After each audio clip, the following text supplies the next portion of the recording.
हा व्हिडिओ केवळ शैक्षणिक माहिती देण्यासाठी आहे. यामधील कोणतीही माहिती ही गुंतवणूक सल्ला किंवा खरेदी विक्रीची शिफारस नाही.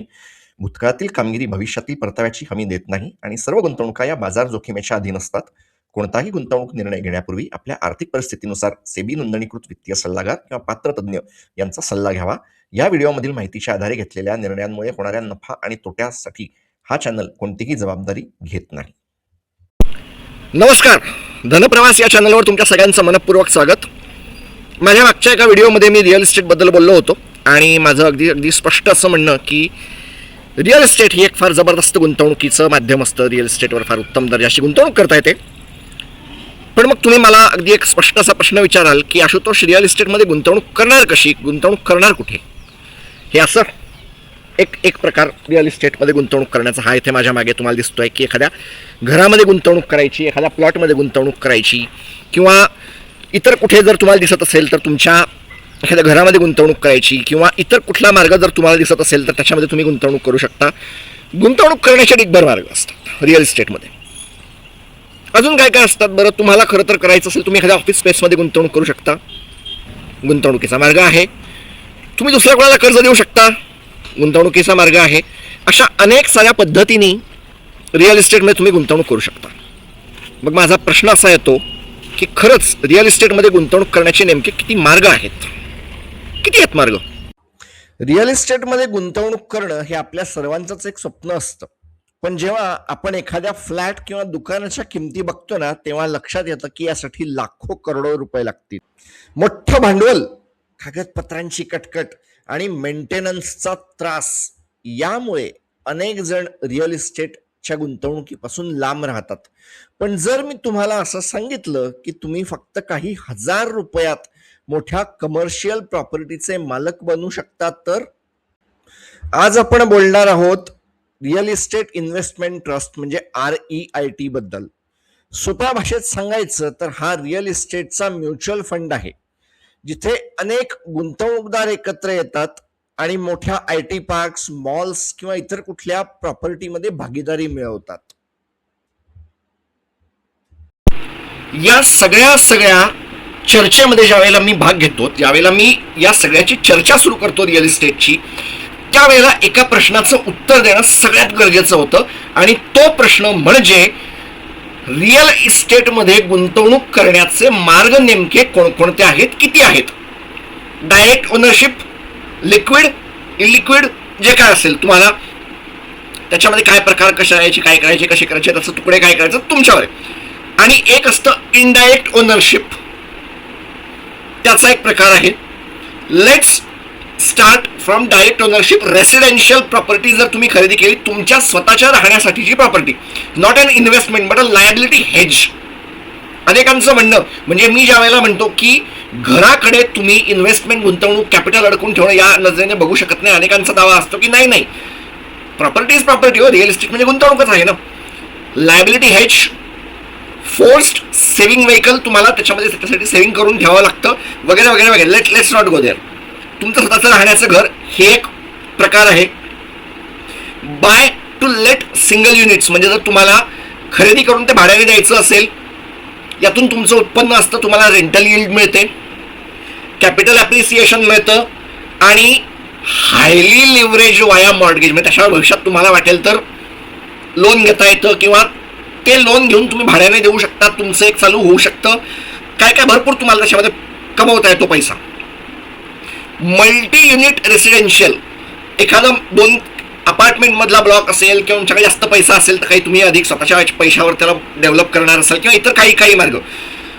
एखादी छोटी बिल्डिंग ज्याच्यामध्ये 2, 3, 4 फॅमिली राहू शकतात, अशा ब्लॉक्स डेव्हलप करणं, स्केल ॲडव्हान्टेज मिळतो. मेंटेनन्सचा तुम्ही त्याला कव्हर करू शकता, पण त्याचं मॅनेजमेंट करणं हे कॉम्प्लेक्स गोष्ट असते. हे तर अगदी सुरुवातीपासून मान्य करावं लागेल. बघा, म्हणजे जसं जसं तुम्ही सिंगल युनिट पासून तुम्ही वर जायला लागतात, तसं तुम्हाला मॅनेजमेंट करणं, त्या सगळ्या गोष्टीला ओनरशिप तुमची येते, ही काही कॉस्टवर येते, तुमचा खर्च वाढतो, तुम्हाला तुमचं मोठं कॅपिटल ठेवावं लागतं. तुम्हाला याचे तुकडे नाही करतायत, माझ्या अंगावर जास्तीची रिस्क आली आहे, चला कोणाला तरी ट्रान्सफर करूया, असं नाही करतायत. किंवा मी काही काळ 100% घेतलं, आता एक काम करतो, याच्यामधले मी 25% पैसा काढून घेतो, कोणाला तरी विकतो आणि बाकीचे हे करतो, असं म्हणून भाड्याचं घरामधले 25%चा हिस्सा नाही टाकतायत,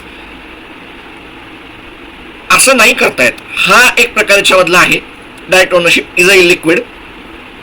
वॅकेशन होम्स की जे आता थोड्याफार प्रमाणावर चालू झाले आहेत, काही ठिकाणी मोठ्या थंड हवेच्या ठिकाणी, वॅकेशनच्या ठिकाणी मोठी मोठी घरं घ्यायची, बंगले घ्यायचे.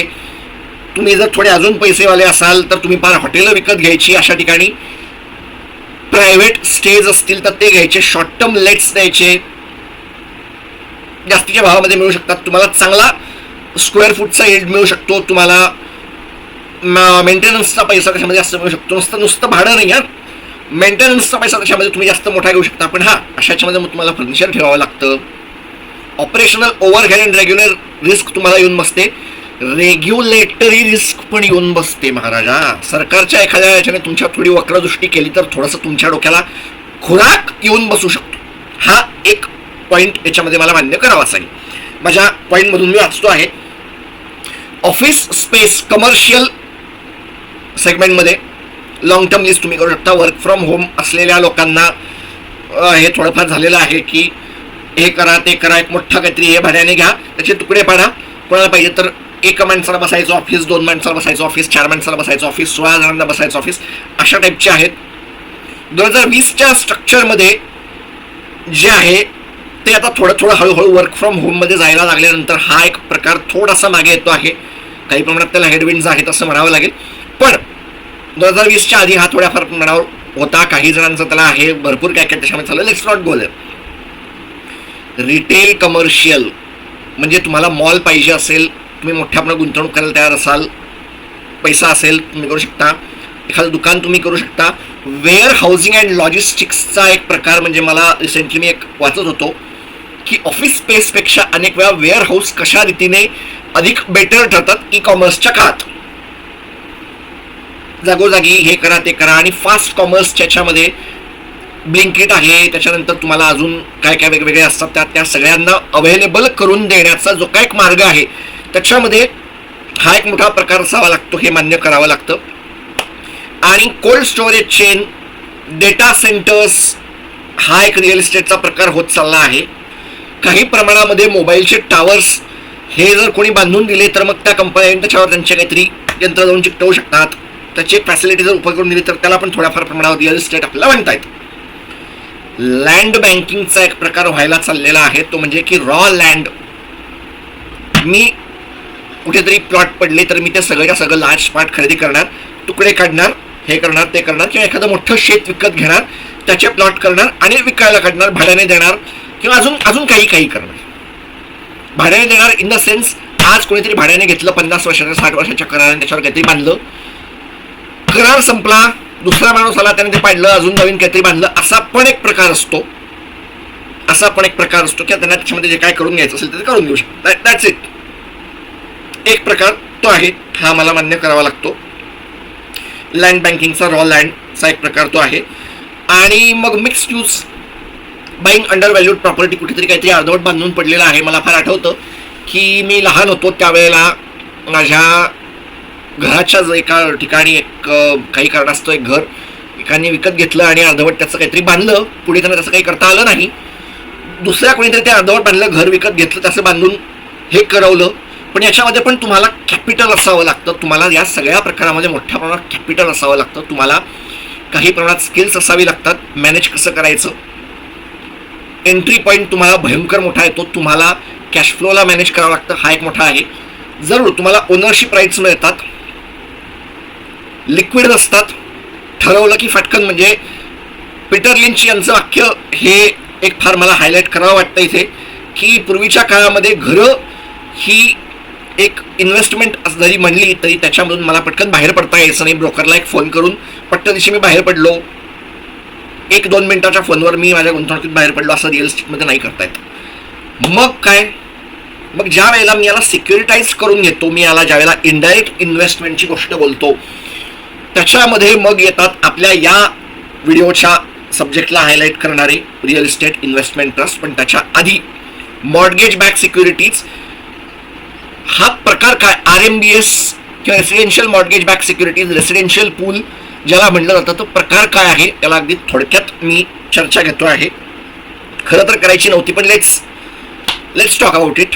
सब्जेक्ट असा आहे की एखादी बँक किंवा लक्षात येतं त्यांच्या की हे जे आहे हे सेम रिस्कवाले लोक आहेत, यांना एकत्र करा आणि यांना एकत्र करून एक मोठा पूल तयार करा आणि त्याच्यामध्ये तुकडे करून विकायला काढा की याच्यात थोडीफार रिस्क इकडे तिकडे आहे, करून टाका. समजा 100 हाऊस ओनर, 1000 कार ओनर, 100 किंवा 500 समजा लोक असतील तर ते बाईक ओनर, कोणी तुमचा हे बघा हे असेल तुमचा लाडका दुकानदार की जे तुमच्याकडे करंट अकाउंट घेऊन बसलेले असतील, त्यांना द्यावं लागणारं कर्ज असेल. याच्यामध्ये होतं काय की हे सेम रिस्कवाली माणसं एकत्र येतात, थोडीफार रिस्क इकडे तिकडे होते, त्याच्यामुळे यांचं एक सेम रिस्क येतं आणि एका वेळेला असा बांधलेला पूल हा 100 जणांना विकल्यामुळे प्रत्येकाच्या खिशात येणारी रिस्क ही त्या प्रत्येकाला मॅनेज करण्याजोगी असते. बँकेला एकट्याला रिस्क अंगावर घेऊन चालत नाही. भारतामध्ये हा प्रकार अधिक चांगल्या प्रकारामध्ये मॅनेज होण्याची एक सुरुवात झालेली होती असं म्हणायला जागा आहे. फार त्याचं पुढे काय झालं नाही घडलं, लेट्स नॉट गो देअर. हा एक प्रकार होता असं मला होता आहे, भविष्यात त्याचं काय अजून व्हायचं. कोलॅटरलाइज डेट ऑब्लिगेशन्स, ट्रेंच्ड मॉर्गेज पूल्स याची कॉम्प्लेक्सिटी थोडी हाय असते आणि ओरिजिनेशन क्वालिटी याची सिस्टमॅटिक रिस्कमुळे ते कमी होत जातं. अमेरिकेमध्ये residential mortgage backed securities RMBS हे फ्रेडी मॅक, फेनी मे, गिनी मे सारख्या इन्स्टिट्यूशन्सनी बऱ्यापैकी काय म्हणणार बऱ्यापैकी त्यांनी फेवरेट करवलेलं आहे, त्या लोकांकडे आलेले आहेत आणि मुळात या संस्था स्वतः AAAच्या आता काय AA+ झालेल्या आहेत, तरी बऱ्यापैकी गुंतवणूक करण्याजोग्या त्या आहेत. असं हे सगळं आहे.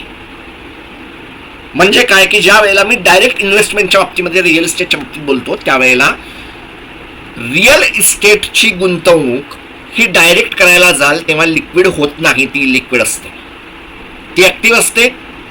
पण मी ज्या वेळेला इलिक्विड करायला जातो, इनडायरेक्ट करायला जातो, सिक्युरिटायझेशन करायला जातो त्यावेळेला ती छोटी होते. पण त्याच्यावर माझा काहीच राहत नाही. काही गोष्टी मला डायरेक्ट माहीत नसतात. एखाद्या पूलमध्ये एखादा ॲसेट जर टॉक्झिक असेल किंवा फारच जर जास्त त्रास देणारं असेल तर त्याचा त्रास होऊ शकतो, पण ते रिस्क माझी एकट्याची नसते, अजून 4-5 जणांनी घेतलेली असते, 1000 जणांनी घेतलेली असते, त्याच्यामुळे अनेक साऱ्या जणांमध्ये ती रिस्क वाटली जाते.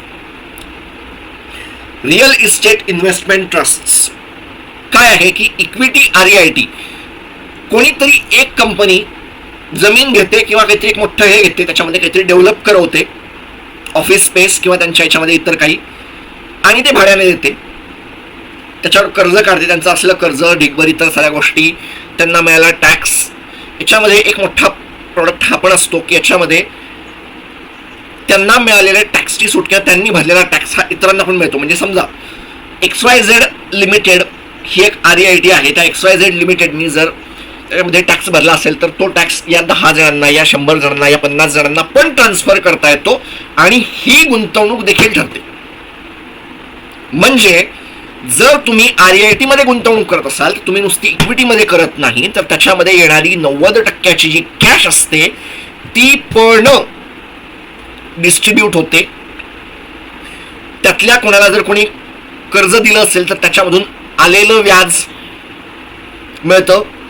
कोणी गुंतवणूक करून त्याच्या बँकांमध्ये काही ठेवलं असेल, कोणी पटकन काही पैसा आला इतर मार्गाने तो फेडला, त्याच्यामधून थोडंफार काही झालं असेल सरप्लस तर ते डिस्ट्रीब्यूट होतं.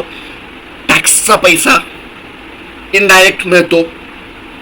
REIT मॉर्गेज REITचा पण एक प्रकार असतो की मोठ्या प्रमाणावर कोणीतरी एक गुंतवणूक जेव्हा करतो तेव्हा त्याच्यामध्ये कर्ज दिलं जातं. ह्या बिल्डिंग मधलं कर्ज समजा एका बँकेने तुम्हाला दिलेलं आहे, समजा सेंट्रल बँकेने दिलं, युनियन बँकेने दिलं, SBIने दिलं, चला तुम्हाला हे नाही ऐकायचं, तुम्हाला मोठं अमेरिकेचं नाव ऐकायचं, तुम्हाला चेस बँकेने कर्ज दिलं, नो प्रॉब्लेम, खुश. चेस बँकेने कर्ज दिलं आणि त्या बँकेने मग आता आम्हाला एवढं तर नाही परवडणार, आपण एक काम करूया, आपण याचं सिक्युरिटायझेशन करूया, 1000 तुकडे करूया, 1000 जणांना वाटून टाकूया. मग ही बँक काय करणार की 100 लोकांना 1000 जणांना सांगणार की हे आम्ही केलेलं आहे, प्रत्येकाचं साधारण एक ॲव्हरेज एवढे आहे, त्याचं हे आहे, त्याचं ते आहे, त्याचं ते आहे, याने हे घेतलं, त्याची ॲव्हरेज, त्याचं मॅच्युरिटी एवढी, आम्हाला त्याच्यामधून मिळणारा अमाऊंट एवढी, त्याचा एवढा टक्का आम्ही विकतो आहोत, आमच्याकडे ठेवणारं हे आहे, त्याच्यामध्ये कोलॅटरलला अजून असलेला सिक्युरिटी एवढी, आम्ही इन्शुरन्स याच्याकडून घेतलेला आहे, फंडाचा आमचा हा पार्टनर आहे, असं ते सगळं सगळं सगळं सगळं गुंतवणूक ते करणार. REIT मध्ये गुंतवणूक एका युनिटपासून सुरू होऊ शकते. मोठी REIT असेल तर तुम्ही त्याच्यामध्ये डिव्हिडंड कमवू शकता, तुम्ही त्याच्यामध्ये कॅपिटल ॲप्रिसिएशन कमवू शकता, तुमचा स्टार्टिंग पॉईंट कमी असू शकतो. काही भारतामधले तर REIT आत्ता फार नवीन आहेत, म्हणजे नेक्सस सिलेक्ट असेल किंवा तुमचा असेल ब्लॅकस्टोन असेल, ब्लॅकरॉक प्रायव्हेट इक्विटी असेल, या लोकांनी केलेले असतील. आता येणारं BAGMANE बॅगमॅन असेल किंवा काय बॅग मनी काहीतरी त्याचं नवीन नाव आहे, ही माणसं असतील, किंवा माइंड स्पेस बिझनेस पार्क असेल, अशा लोकांनी केलेली REIT ही भारतामधल्या REITची उदाहरणं आहेत. Real estate crowd funding platform, debt instrument, कोणीतरी कर्ज घ्यायचं, या 100 लोकांकडून कर्ज घ्यायचं, त्याला ते कर्ज द्यायचं. P2P लोनचा थोडा बेटर व्हर्जन असं मी याला म्हणू शकतो. हा पण एक प्रकार असतो, पण तो भारतामध्ये नाही. इक्विटी क्राऊड फंडिंगचा प्रकार नाही. म्युच्युअल फंड्स जे रिअल इस्टेटमध्ये गुंतवणूक करतात, हा एक प्रकार असं म्हणता येईल की भारतामध्ये थोड्याफार प्रमाणात परमिशन दिली, पण त्याचा जमलं नाही. बेटर सिच्युएशन म्हणता येईल याला. बेटर सिच्युएशन काही याच्यामध्ये की एका मोठ्या म्युच्युअल फंडाने याच्यामध्ये गुंतवणूक करायची आणि मग त्याचे युनिट मी खरेदी करायचे, किंवा फंड ऑफ फंड REIT मध्ये म्युच्युअल फंडाने गुंतवणूक करायची, पब्लिकच्या एखाद्या याच्यामध्ये करायची, कोणी प्रायव्हेट इक्विटीने 100-200 घरं घ्यायची आणि त्याच्यामध्ये मग त्यांच्या शेअरमध्ये तुम्ही गुंतवणूक करायची, असे वेगवेगळे प्रकार येतात.